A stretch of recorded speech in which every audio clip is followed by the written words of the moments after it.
What is going on, you guys? Welcome back to the channel. Today is usually that one day of the week that I spend time to clean the entire garage, my room, a little bit around the house, fix a few things here and there.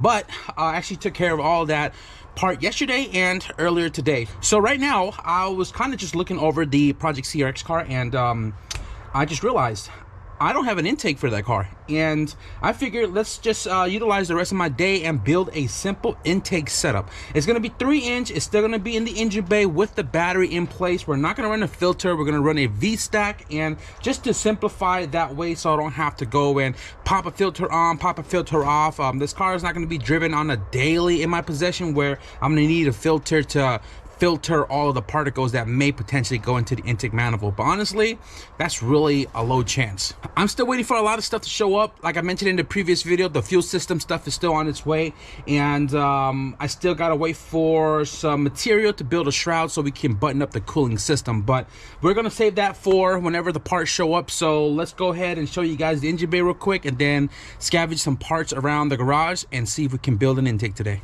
All motor LSVTEC mid comp, built head, cams and all, and we're gonna try to make 230 wheel horsepower. I'm gonna talk around and kind of get some graph between people to see if this will make 230 on pump gas, but the plan is to go E85 just to ensure we can pick a little more power out of it. So the battery is gonna sit right here where it's supposed to be, the factory location. And if you guys are EFDA owners, this little gapper here is pretty small. Granted, the stock airbox is pretty small in the arm, but I want to see if I can try to fit a 3-inch intake and just kind of rest it somewhere here where the V-stack is kind of pointing down into that hole. Grab the battery right here just to use it as a reference for space, and then I'm probably going to do a battery tie down as well too, to position the battery where it needs to be.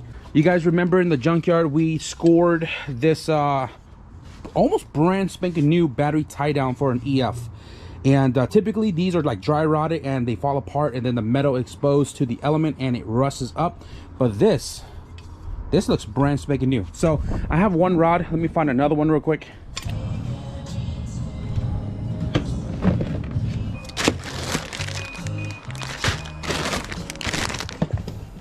Ah, look at that. Right there, baby. That's what I'm talking about. So this one is missing a nut, but no worries, because we got this tote right here with all the nuts you're gonna need. I actually haven't gone through this bin in a while, and got quite a lot of stuff in here.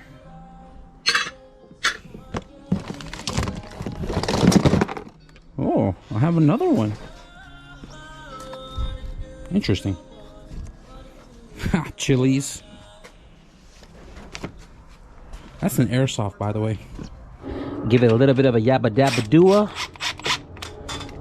on both sides, and then we're gonna put this on so that way we know where the intake pipe is gonna go and if we're gonna be too close to this guy or not. But now let's go find some material. Grab my flashlight right here. Go to my material bin. Okay, so we have a 3-inch. What is this, 180? We have 3-inch 45. What else we got? 3-inch straight. We'll check back. Found an extra piece right here. Maybe we can use that. I just remembered too, my all motor H22 CRX build before it was turboed. That is the 3-inch intake that came out of that car. So okay, I'm just gonna grab a chair. Carb legal, say less. Put the coupler on right here, secure it down as well too, so that way it's not gonna keep popping off and on when I'm test fitting the pipes. So zap this a little bit, scoot that in there, just a smidge. Already, Got to get to that tote right there. It's got my V-stack in it, and I'm pretty sure a couple more 3-inch couplers, maybe T-bolts too. So let's pull that.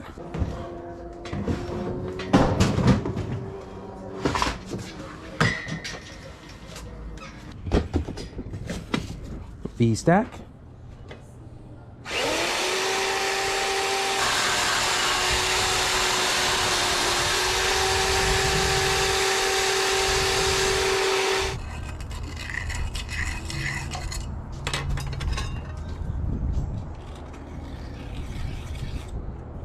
So I've been cutting and cutting and cutting and cutting, and I think we finally got our intake set up.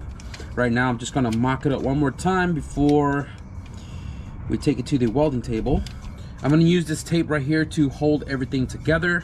If I had a bead roller, I wouldn't have made so many cuts and weld so many different pieces together, because what I'm doing is I'm still utilizing the cutoff, which has the bead rolls on it, and just using it on the ends of the tube just so we can have a bead roll. This piece right here goes into the V-stack like so. These two right here goes to the throttle body, and there is still a third piece inside the coupler. Forgot which way this goes. The thing about these angle cuts right here, you're gonna have to like rotate it so many times to get all the pipings and tubing in the position you want it to be. The V-stack doesn't look like it's touching anything down here, which is what I want. Something like that. So what I'm gonna do is I'm gonna mark this so I can tape it up so I don't have to hold and pinch it anymore. Okay, so all the pieces are taped up, and ta-da, something like that. V-stack going up around the battery, sits nice and low, goes over to the throttle body. I'm probably gonna put a dryer vent tube pointing up into the hole, so that way the V-stack gets direct air for the bumper grill down low here. But okay, so it looks like I'm gonna have to pull this off, do some tacking, Scotch-Brite, and then fully weld it up.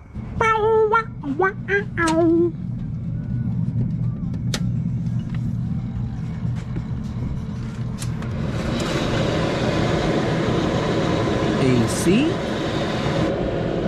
turn on that gas flow.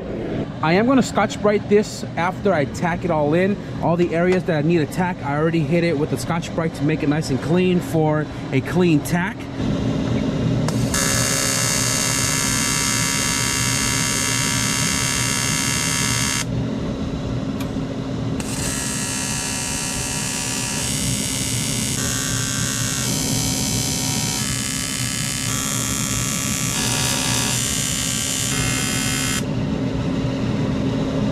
All right, now let's go ahead and test fit this one more time, make sure everything fits accordingly, and then we're gonna fully weld it up.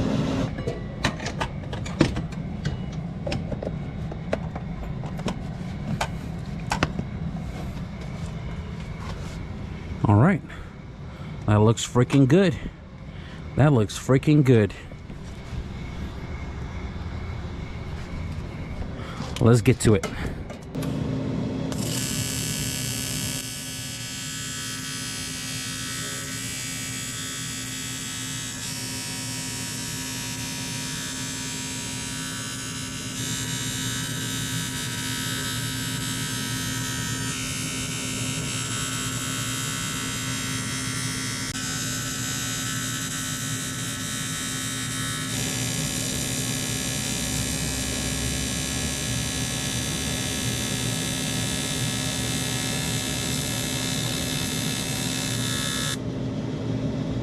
All right, guys, so the intake is done and it is cooled off, and I must say the aluminum setting is starting to get a little bit better, but I really need to work on my rod dabbing because I'm coming from the side instead of going directly in front of the arc weld.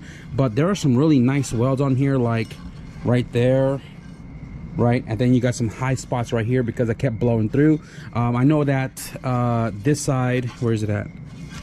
Up, the bottom side here had the biggest gap out of the entire you know, puzzle here, but nonetheless I did that on the bottom so that way the welds on the top looks good, and to me these look pretty decent. So big shout out to Everlast, man. Thank you for the machine, because I'm really happy to get back into welding, and hopefully I can get some more gas, because I'm actually running kind of low, but get some more gas and do some more practices, because right now I haven't really done much practice because I know I have a lot of job coming up and I don't have a lot of gas as of right now, and gas is kind of expensive, especially for a 250 cubic tank. So the intake is done. I'm not gonna coat this. I'm probably, I don't know, maybe I'll paint it later when I do the valve cover or something, but for right now we're just gonna leave it raw. So let's go ahead and put the V-stack back on and toss this thing into the car.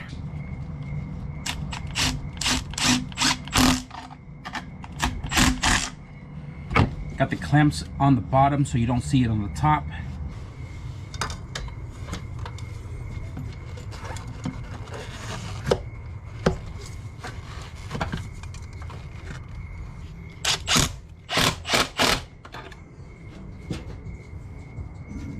Ooh-wee!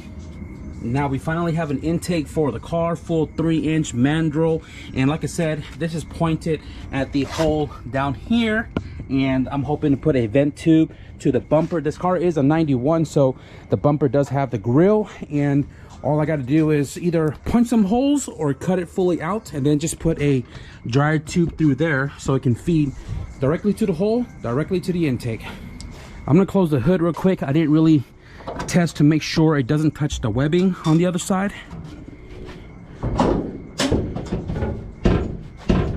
Latched. Oh, we got plenty of space. The gap here nice and flush, and we do have some movement still, so for sure not touching. I'm stoked. Okay guys, so I think we're gonna wrap it up for this video. Just a quick short one because I just wanted to utilize the rest of my day after some cleaning around the house, and we finally have an intake on the Project CRX. I did mention that there's still a few more things we need to do with the car before we can schedule a dyno tune. One of it is the shroud and fan setup so we can fully install the radiator and then bleed the cooling system out. 2, we still need all the fuel lines to come in so we can get rid of the stock fuel filter so we can run E85 through it. 3, we still need to install the Hunter Tune injectors and the Hunter Tune fuel rail so we can have enough injectors when we run E85. And last but not least, we still need to pick up our ECU so we can program the car to run on those injectors, and then we can get the car on the dyno. So I am going to wrap it up for this video, guys. I hope you enjoy a little bit of the fabrication for the intake on the Project CRX. If you guys did, be sure to leave a thumbs up, and if you guys want to stick around for the rest of the shenanigans with this car, be sure to hit the subscribe button. But with that being said, thank you guys for watching, and I'll see you guys in the next video. Peace.